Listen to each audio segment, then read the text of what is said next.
tahapan-tahapan panen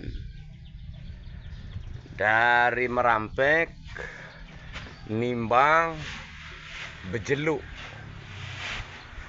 Nah, inilah selanjutnya setelah dijeluk dimasukkan ke dalam lumbung.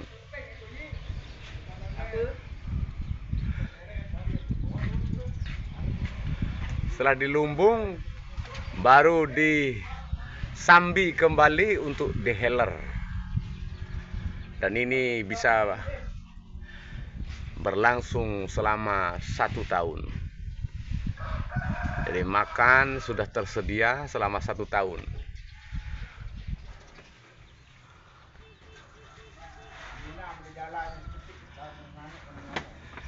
Mia jalan sekedik orok-orok tu ye. Orok-orok sekedik.